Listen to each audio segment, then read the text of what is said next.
Hello everyone, it's Media Center Ukraine Odesa. Thanks for watching us and thanks for being with us. You can watch our briefings online in YouTube or in Facebook. It's going on in 2 languages. Also, you can put questions to the speaker using messengers on your telephone on the number in the QR code which you now see on the screen. We are having online Zarina Zabrisky, American journalist and filmmaker who is now in Kherson. It's our second briefing with her. Hello Zarina, how are you? How is the city? Hi Mikhail, hi everyone. Thanks for having me back.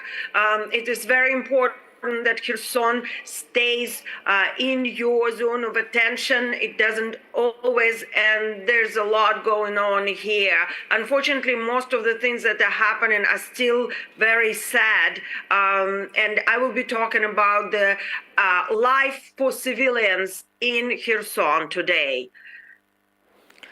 Thank you. Go on, please. How is your experience? Well, you know, in a way, it is not all negative. I want to state it right away, because from what I will be telling you, you might come back with the impression that it is a depressing scene, and it is not just because of the spirit of Khersonians. So I will start with something positive. Last weekend, I've attended, together with my colleagues, we're working on a film, on a documentary about Kherson, and we visited a premiere of a show. It was a theater show.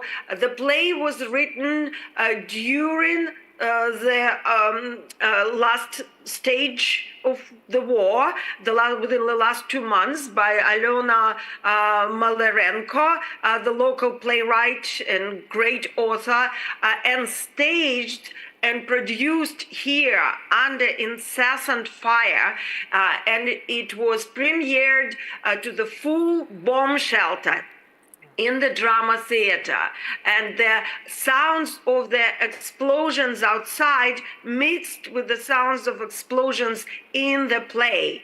The actress was fantastic. Her name is Alona, I forgot her last name, but she's absolutely amazing.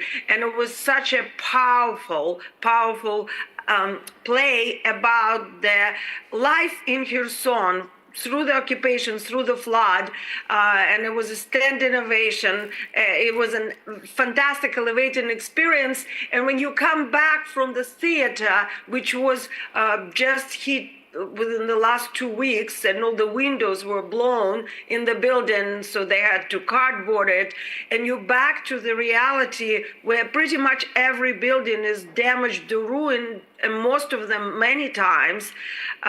It is like this double reality where people still find strength to have fun. Similar thing happened about 2 weeks ago by now. I was invited by one of my many friends here for a nice dinner that she cooked. And we had a fantastic evening, and I stayed with her. And at 3 a.m., she woke me up and she said, "Zarina, my grocery store is on fire." She and her family run a grocery store.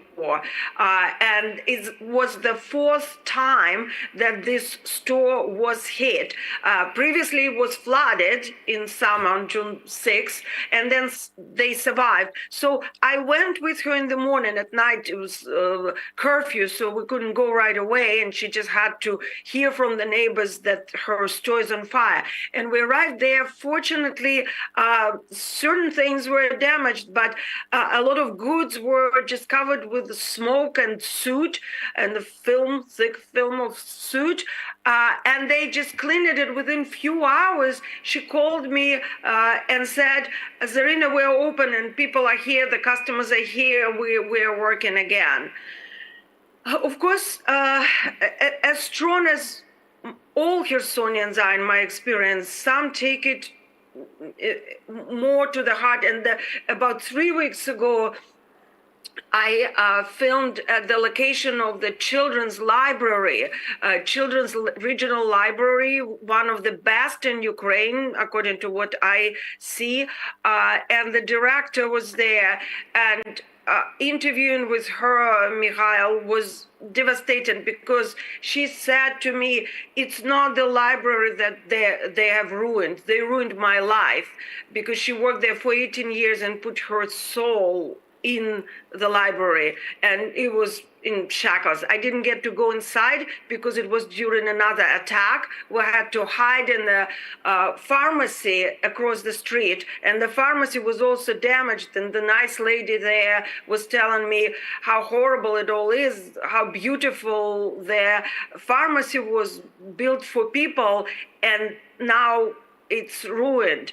And this is an everyday experience. Like this morning at 4:30, I woke up from extremely loud whistle and then extremely loud explosion, the dogs barking, the car alarms are going, and it was repeated 3 times. And each time I was getting closer, and we're used to it here. My colleagues didn't even wake up, but it was on my side, on the side of my window. So I was up. At the 3rd time, I seriously thought that, it would come for me. So I put my head underneath the pillow because at night you don't feel like running all the way to the hallway. And also it's happening so fast. You won't even have time to make it to the hallway. Zarina, thanks for emotional story. I just wanted to know, is there any attention from the foreign media to Kherson and the troubles people are going through? Do you see many of your colleagues in the city, working in the city, telling the stories of Kherson and its people? There's certainly not many. I wouldn't call it that. But compared to September or even October, there's a positive development. There are definitely more Ukrainian and foreign journalists in town. Maybe 2, 3 throughout the week would come, and some would even stay because most people come and visit from Mykolaiv, which is understandable. And I appreciate that it's very hard to grasp the scale of devastation and destruction being here only a few hours or even a few days. But nevertheless, we had several Belgian journalists who were here, and they covered it very well in Belgian press and French and Dutch. There were colleagues from the Washington Post. There's a great coverage. And since you asked that, I actually would like to bring up something that I've noticed, because I've been here for so long, and I had more time to familiarize myself with details. And it's difficult sometimes to somebody who is not a war correspondent specifically to differentiate between types of weapons. And there are sometimes occasionally errors that make the descriptions, that make reporting not correct, not basically, when you're writing about weapons, do verify whether it's a bomb, whether it's a missile, or whether it's a shell. So, there couldn't possibly be 30 aerial bombs released on the city of Kherson in one day, because there will be nothing left. It would be like Dresden World War II situation. However, there could be up to 100 shells a day targeting the city, and there will be a lot of damage, but the city still would be here. And then there would be MiG-31 alert, but they're not making it here, and they're certainly not dropping bombs on us because they only carry missiles. Stuff like this, it makes difference in the quality of reporting, and it's easy just Googling it online. So that's something that I've been struggling with for a while, reading the reports. And you mentioned that not so little journalists as it was before in September, for example. Is it somehow connected, how do you think, with the military activities which is going on the left bank of the Dnipro River, that maybe some journalists are interested in what's going on there?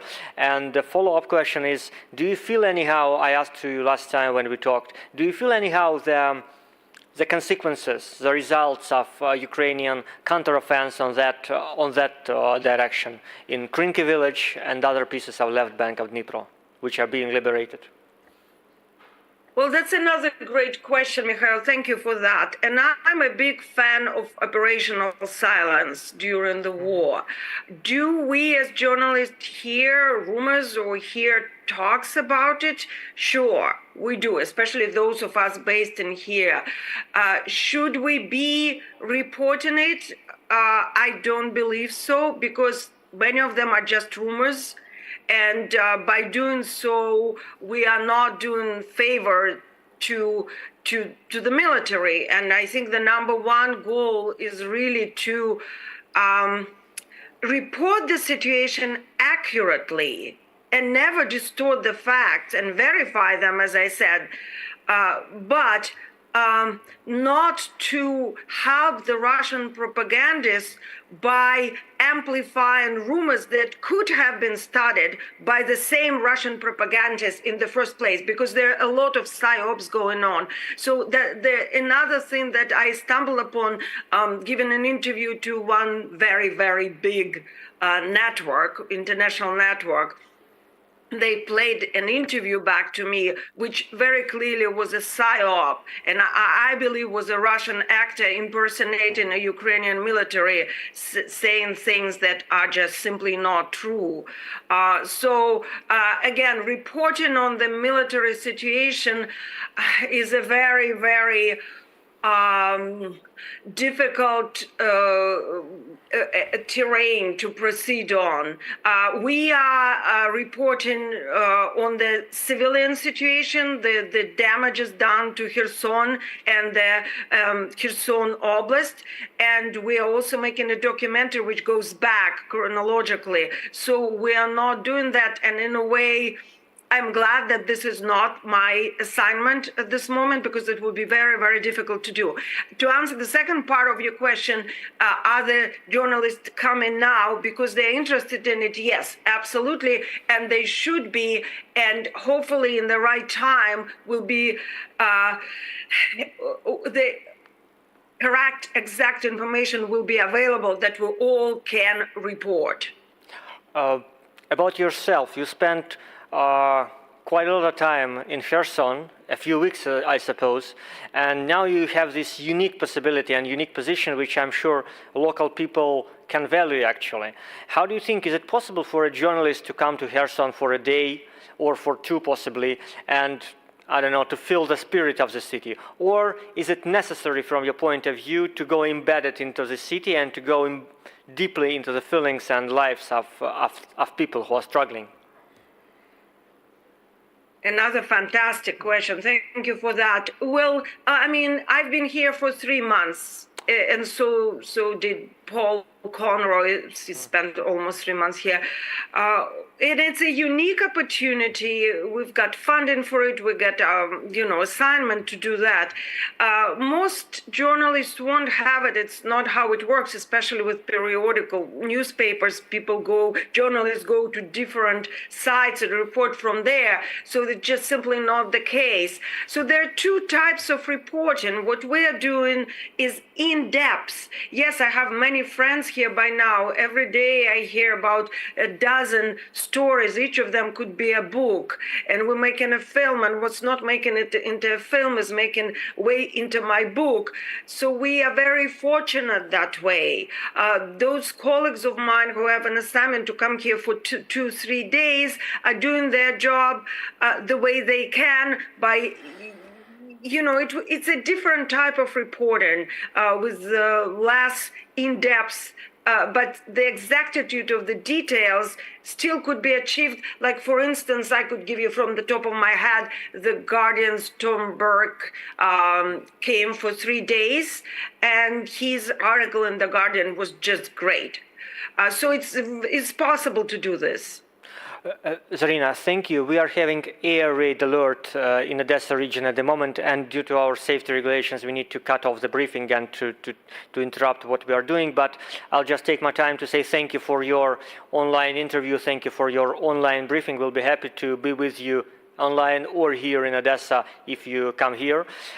For rest possibly, to give you floor to talk about Kherson and its people. Thank you, and we'll stay in touch. Stay safe, please. Stay safe. Stay safe. Bye-bye now. That was Zarina Zabrisky, American journalist and filmmaker who is now in Kherson, and she spent more than 3 months at Kherson at the moment. We are going to close the media center for today, and for this week you are going to meet us next week. Watch our announcements on the Telegram channel.